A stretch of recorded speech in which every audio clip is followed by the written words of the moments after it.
معزز و شریف لوگ اور گھٹیا لوگ۔ نبی کریم صلی اللہ علیہ وسلم نے ارشاد فرمایا، اس ذات کی قسم جس کے ہاتھ میں مجھ محمد صلی اللہ علیہ وسلم کی جان ہے، قیامت اس وقت تک قائم نہ ہوگی جب تک وعول فوت نہ ہو جائے اور تحوت عام نہ ہو جائے۔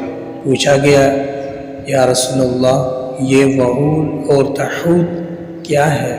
فرمایا، وعول سے مراد معزز اور اشرافیہ طبقہ ہے، اور تحوت سے مراد گھٹیا اور غیر معزز لوگ ہیں۔